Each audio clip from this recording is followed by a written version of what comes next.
As some of you know, I grew up Catholic here in the Milwaukee area. I didn't go to parochial schools, but both of my parents and their large extended families were Catholic. And a lot of my high school friends were in our high school youth group at church. My family did have some nice Lutheran neighbors, but our conversations with them were more about things like lawn care than biblical interpretation. Theological reflection was part of my life, but it took place almost entirely inside a Catholic bubble.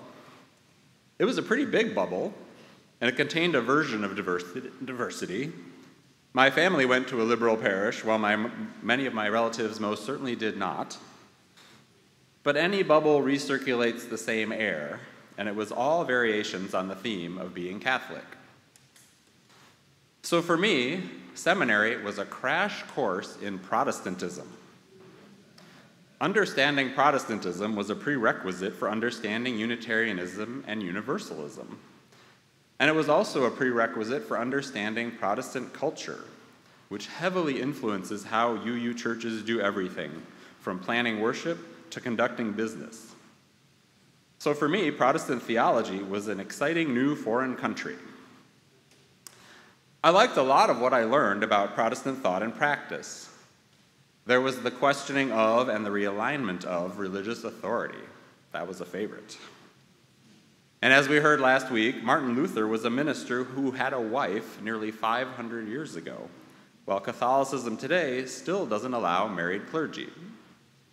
Protestantism seemed to represent big steps in the right direction. Still, I struggled with an enduring Protestant take on the key concept that is our theme this month here at First Church. And that concept is grace. Around the time of the Reformation, which was the big break from the Catholic Church that occurred 5 centuries ago, these early reformers of Christianity saw grace as the path to salvation, to an eternal afterlife in heaven. It was the only path, and God was firmly in charge of who was allowed on that path. Now, the path to salvation that I was taught was more like, follow the rules, don't sin too much, and you go to heaven. For all its limitations and flaws, this was a pretty straightforward system of choices and rewards that anyone could opt into. By contrast, early Protestant reformers believed that we ordinary folks got to heaven by grace alone. What did this mean? Well, it meant that our actions in this life were not what determined our destination in the afterlife. Rather, it meant that our fate was determined by God's unmerited favor. The thinking was that because all of humanity was a cesspool of sinners, no one deserved salvation. But some people still were going to be saved as a gift from God. Precisely who was going to be saved was not always clear and a topic of much debate. But whoever was promoting this take on grace always seemed to include themselves among the saved. Meanwhile, good works were simply to be performed as a demonstration of faith and obedience and not as a ticket to heaven. I am not a fan of this version of grace, this version of a deity, because of what it might mean for the spiritual lives of those who believe in it. It's one thing to honor a God who is beyond knowing, a great mystery. Given how finite we humans are and how infinite God might be, God might indeed be beyond our understanding. But a God whose behavior is unpredictable, a capricious God handing out grace seemingly at random, seems like a recipe for anxiety, division, and fear. Having grown up with a God of clear rules and a God who was a stern but loving ally, to me this more fickle God has seemed like a tool for keeping people afraid. As with many aspects of religion, a God who is stingy with grace offers one way to explain the workings of the world we live in. Why did one person survive the accident and the other didn't? Why did the wildfire wipe out one house and spare the one next door? Why was one man wealthy and the other man a poor bricklayer? Old school grace can be plugged in as the answer for all those questions, especially for those who assign God a lot of power in daily matters. In this life, bad things happen to good people and good things happen to bad people. And so a capricious God may seem appropriate in a world that seems equally capricious. Humans have always been hungry for stories that make sense of all that is happening around them and to them. And yet, this particular version of grace has never made sense to me. It oversimplifies the world. Grace as an explanation does not give enough weight to human choices or to the realities of science. Maybe one house survived the wildfire because physics just happened to blow the winds a certain way. Maybe it survived because its owners cleared the brush around it or installed a metal roof. Maybe that bricklayer is poor because of human systems that keep wealth in a small number of hands and limit opportunities for others. God's grace can seem like a sideways answer, or even an abdication of human responsibility. So it was that kind of grace, that narrow strain, that divine favoritism that made me wary of the whole concept of grace. And I was not alone in this wariness. The entire universalist side of our religious heritage is founded on the idea that all humans are worthy of salvation, that all are redeemed and bound for heaven, that grace is for everyone. And so it's been good to learn that there are many ideas of a grace that allow for this kind of expansive love. There's a grace that focuses our attention on the ways that life is generous. There's grace that produces feelings not of supremacy at being part of an elect few, but rather feelings of gratitude for ways that life can surprise us and lead us through new doors. The concept of grace best serves human flourishing when we reject any us versus them thinking, and when we step away from Wizard of Oz notions of a God pulling levers and strings behind a secret curtain. In response to a grace that creates fear and division through hierarchies and favoritism, we can choose to embody and model a grace of acceptance and appreciation and abundance. We human beings are not mere puppets killing time before a predetermined afterlife. This world is not a waiting room or an audition. The here and now matters greatly for its own sake. We know that humans have a say in their own destiny. And some aspects of life, like science and medicine, are less mysterious than they've ever been. Life is still full of unexpected developments, welcome and unwelcome. And a healthy grace, a humble grace, a loving grace can put us in the spiritual mindset to receive what comes and to accept life's gifts with gratitude. I want to now share with you a story about grace and gratitude. It's a story about Minnesota and Wisconsin, the two states that I have lived my life in, two states that I move between with regularity, and two states that share a mighty and beautiful river. This particular story I want to share begins at 3:15 in the morning, a time of day when many of us might not have much gratitude and maybe even less grace. But even at that early hour, I was mostly just grateful to have had a comfortable bedroom to stay in. I was at a friend's house near where the Mississippi River widens out into the big curving expanse of Lake Pepin. The area is full of woods and parklands and vistas from high bluffs, and it's one of my favorite places anywhere. If I had to be awake in these wee hours, Lake Pepin was a pretty good place to be. I was on a work assignment in my old job as a newspaper reporter, and I needed to get myself to the riverfront in Winona, on the Minnesota side, by daybreak. I was out the door by 4 a.m., and as I turned south onto the Great River Road, my car seemed to be the only moving object around. But there were signs that the day was stirring. Once the streetlights of town were behind me, I noticed the faintest easing of darkness in the eastern sky. A few miles later, the palest pink light brushed the top of the bluffs on my side of the river. It was like the opposite of a curtain rising as the warm glow began to make its way down the tree-covered limestone. As dawn got closer, the river valley became a canyon of sunrise colors. Oranges and blues and pinks spun together, bouncing off the river and echoing from bluff to bluff. I knew that I could not even begin to create a sunrise or a 400-foot bluff, nor could I carve a river valley out of limestone using only water provided by the sky. That morning, I could claim no credit whatsoever for the beauty that had unfurled before me. It was the gift of that day, a gift of eternal creation, a moment of grace, and I was grateful. Gratitude often springs from those things that we cannot do or do not do for ourselves. It has roots in the grace that others give us and in the gifts of this world. I am not one to get out of bed solely for the purpose of viewing a sunrise, and yet some spectacular sunrises have been given to me in my life. That morning along the river, I was grateful for the assignment from my job, for the hospitality of my friend, and for the morning itself.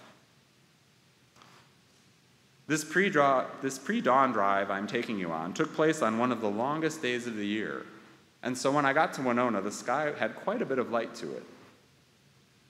I was in Winona on this particular morning, a Monday morning, because something unexpected had happened, something that disconnected the two states on either side of the Great River.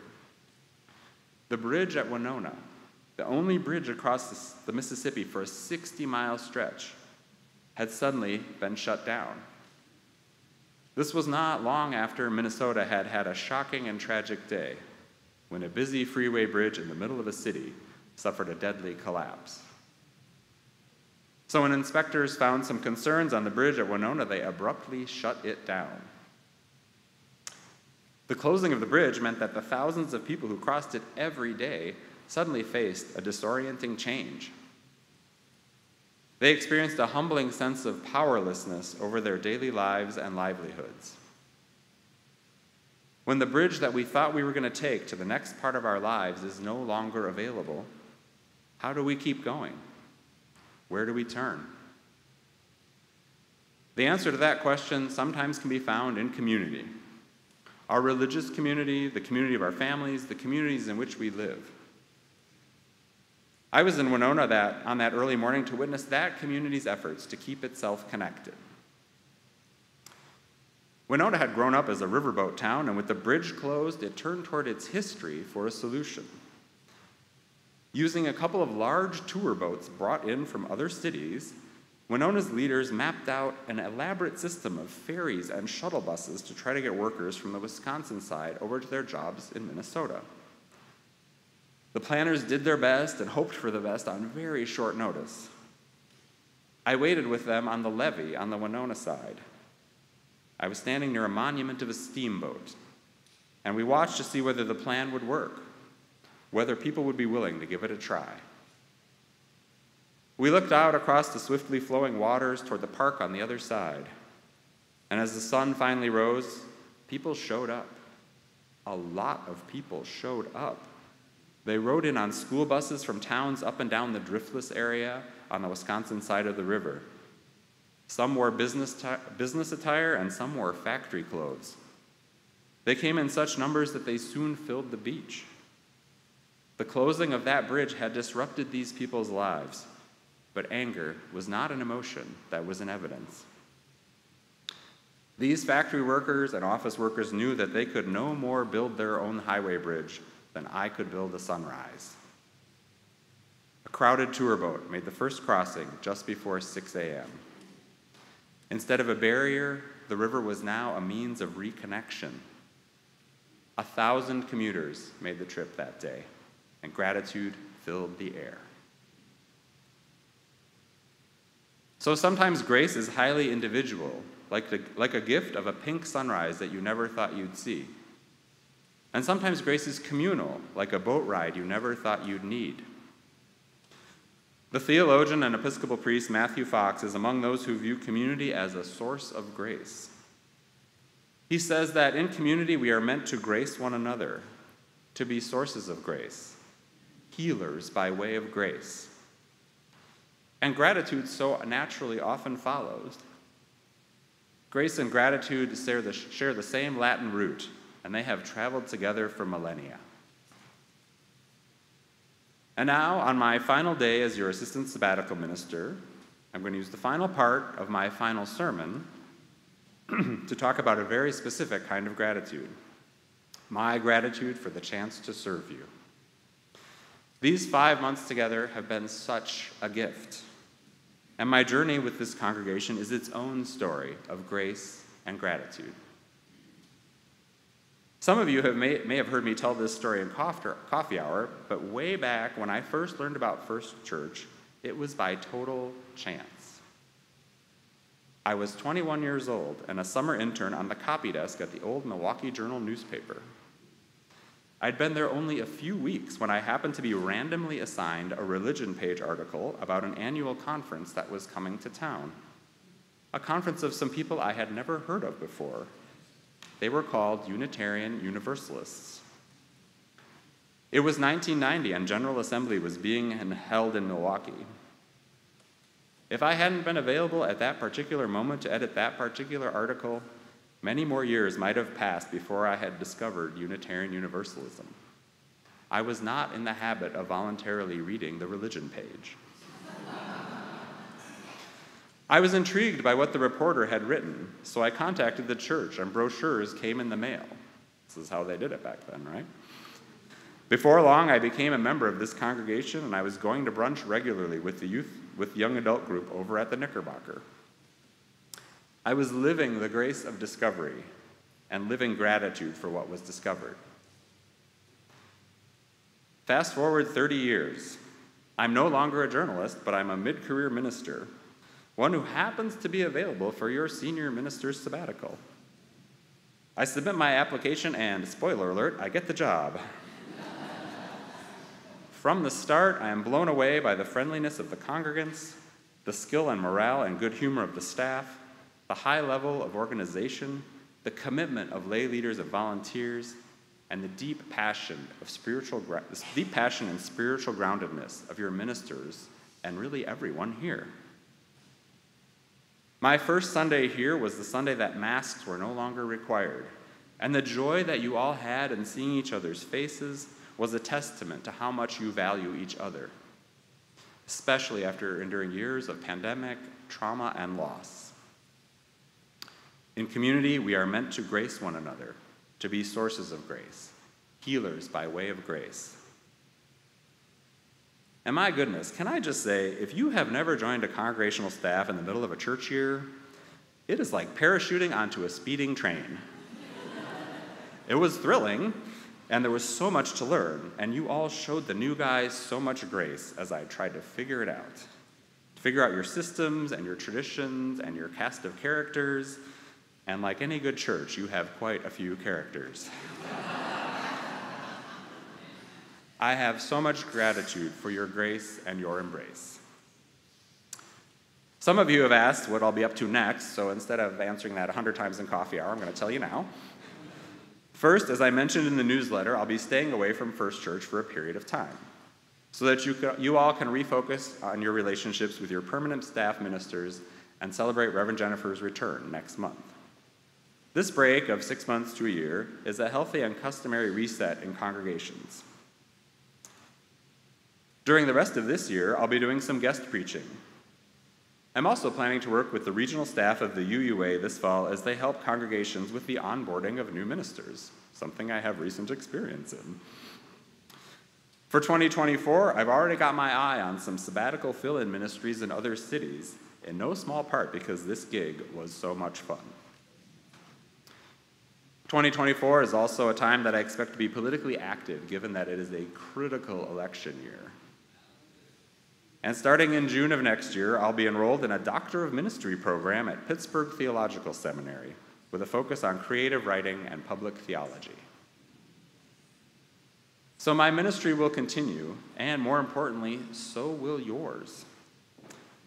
And so for now, I say farewell, filled with thankfulness for First Church and for the crucial role it plays in Milwaukee, and for the crucial roles it has played in my life.